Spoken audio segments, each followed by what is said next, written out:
Hey guys, if you're enjoying the content that I'm making, please click that subscribe button. Also remember to click that bell button and make sure to tick that box to send all notifications so you don't miss out on any videos. With that in mind, let's get on with the video.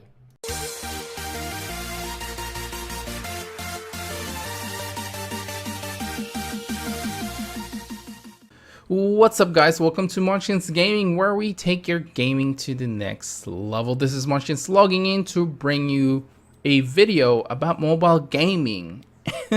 And it's been a long time since I actually made a video about mobile gaming. I think the biggest one that I've covered is Brave Cross, and I have covered a few mobile games here and there, but this is basically going back to my roots when I started my YouTube videos. And like I said in my previous videos, if you guys have seen it, I'm basically trying to cover three different things, which is Final Fantasy 14 and Ni no Kuni 2, and of course these mobile games. So if you guys want a particular video to be featured more, please leave a comment down below which one you would prefer, because I usually make the video if I have the time, and I usually make the video which I'm enjoying much more than the others. So if for some reason you don't see a lot of the others, it means that I haven't been using my time to play that game. But if you guys want that, you just have to leave a comment down below, and I'll try my best to get that out first before the others. But anyway, this video is basically covering two mobile games that I have been playing a lot lately, and they've been basically covering all my time in playing. And Final Fantasy 14 has been shoved aside for the most part, and Ni no Kuni 2, it has been a busy week as well, so I haven't been able to actually play Ni no Kuni 2. But you know, these two my phone is always with me, so I do have the chance to play these games. And for the most part, really, I got a new phone, which got me into playing more mobile games. And that's the whole reason I actually, started playing mobile games again, because I was like, I got this new phone, and I was like, what do I do? I haven't really been playing mobile games, so here you go. So these two, the first one that you guys are seeing right now is, you might be familiar with it because I did make a video about this, the PC version anyway, a very long time ago. And this is Dragon Nest Mobile.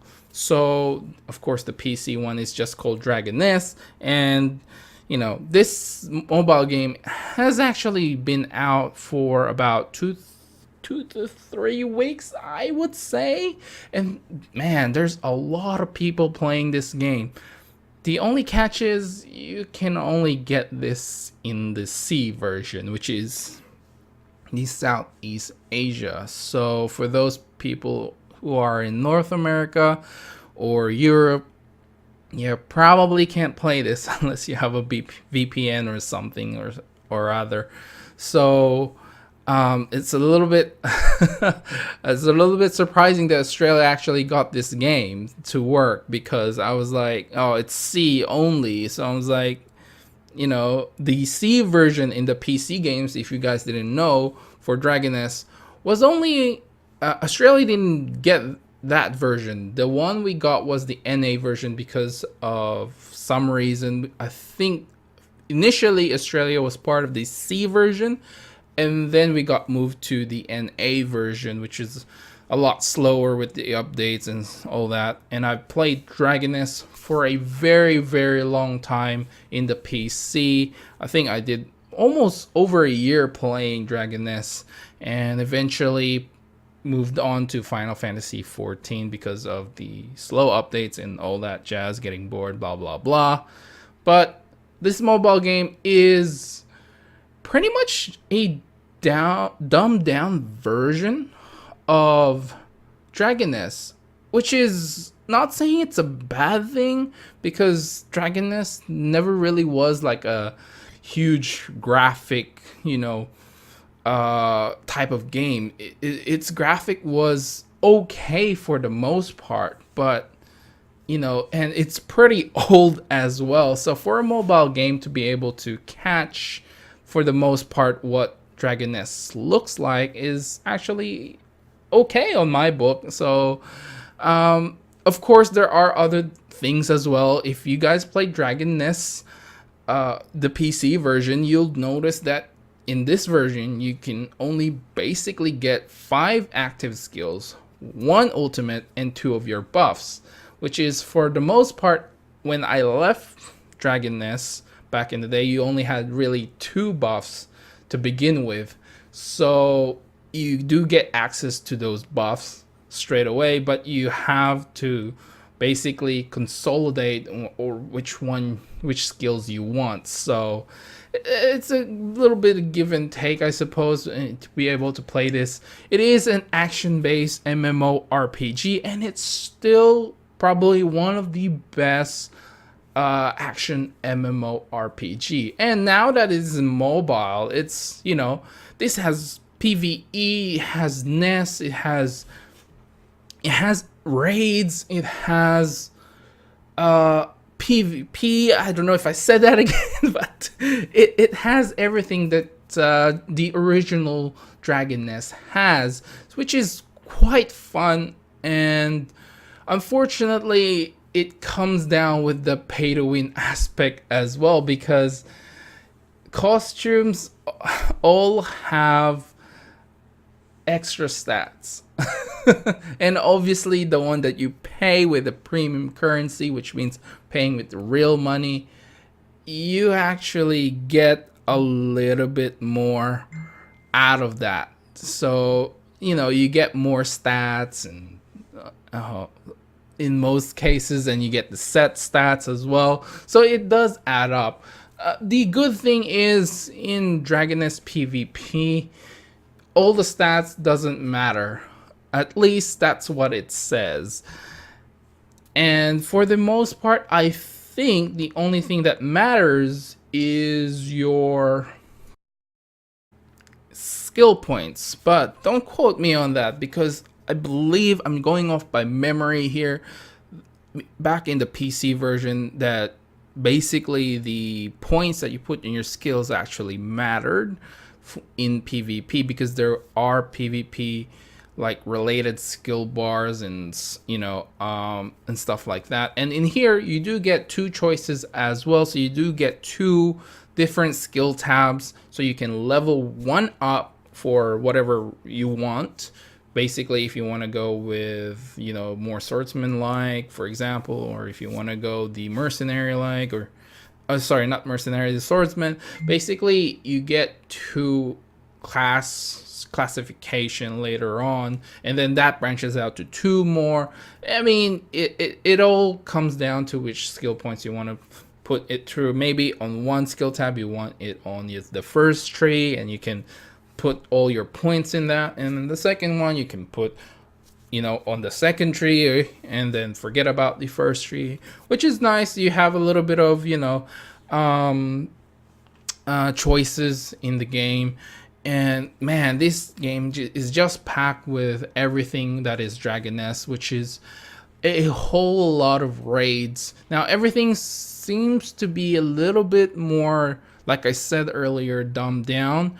There are still like difficulty settings for these raids. Basically, you still have your easy mode, which is you just roll through everything. There's normal, there's hard, and there's hell mode as well. So if you guys have been playing Dragon Nest or had played Dragon Nest, I really recommend for you guys to try this game out. Even though there is still some pay to win aspect to it, even in the PC version, that's just the way Dragon Nest is. You don't really have to pay, at least right now. For me, I believe I'm level 34, and I haven't spent a dime, and most of my BP is quite good for what the current content that is available to me. Basically, I'm actually rolling through the content, especially the story mode, And that's another thing. The story is quite intact for what I remember of Dragon Nest. So most of the story is intact. So if you're like, expecting a whole different story, no, this is the original Dragon Nest story. So if you forget something, it'll definitely be there. And there's voice acting in this game as well, and that's really ridiculous for a mobile game. And unfortunately, it's in Korean, but there are voice. It is voiced in English when it comes to tutorials, so that's a good thing. So you don't have to read that. But yeah, this is one of the games, and the next game that I would say has caught my attention is Dissidia Final Fantasy Omra Opera? Omnia Opera? I keep forgetting what it means, what it says. But this game, man, this is probably my first choice out of these two. Only because this game has done a lot of things right. Right from the get-go. It has done a fabulous job in not making it pay to win and be able to access every single Final Fantasy character, obviously all the protagonist characters, and even like, not the main character. It incorporated everything. I mean, you can't get everything just yet because obviously there are events, but everything they've done is just right. I mean, you can still sort of get like the most OP weapons and all that, but by paying money. But this game actually gives you a lot of gems for every single thing that you've done or you do. It just keeps giving you gems. And to be honest, I haven't spent a single cent on this game yet. And I managed to pretty much draw almost worth, let's see, for maybe around, I would say, over 40k gems worth. So it's 5,000 gems to roll for 10. And you get one permanent 5-star weapon unless you sell it to power up something else, or you sacrifice that to power up the same weapon. So I have, pretty much, I have spent over 40,000 gems here. And that's everything that I've earned through the game.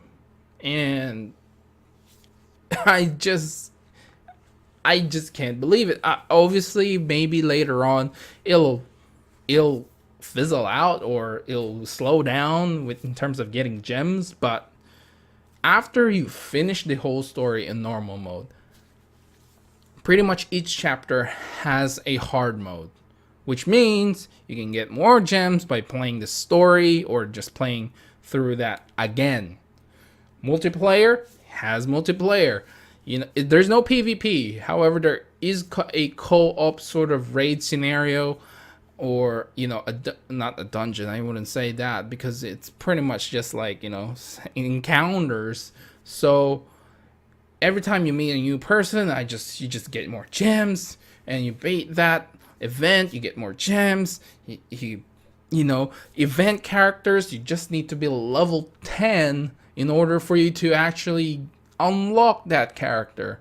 Now, mind you, you can get the 5-star armor if you're level 30, and you can get another 5-star armor that you can upgrade your old armor with basically at level 50. So you get those as well. And then you can ask your friends to help you unlock that via, even if you die, you can just spend 100 gems. You spend 100 gems if all your party member dies to revive, in order for you to try again and beat that boss on that particular moment, and then basically get the reward.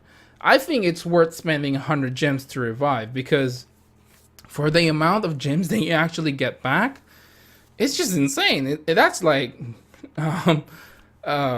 what's the word I'm looking for? Chump change, basically, for what you're getting. And yeah, this game is just mobile gaming done right. I applaud Final Fantasy. Oh, sorry, I applaud Square Enix for actually doing this with this mobile game.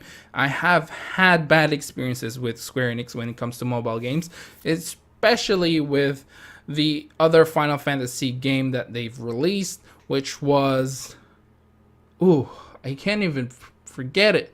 I mean, I can't even remember what. Okay, had a quick look in my PC, and it's Mobius Final Fantasy. I actually removed it from my memory, but I actually still have it installed in my computer. So Mobius was like a money-grabbing game. Oh, well, in a sense, it is, because I mean, there's no PvP as well, and you do have the option not to, pay. But when you go to raids and people see what you're only rocking like a basic thing, and there's not a whole lot of rewards for actually playing unless you really, really grind. Yeah, in this game there is still a grind. Now, I'm not taking that away from Final Fantasy. There is, but it actually, you get to the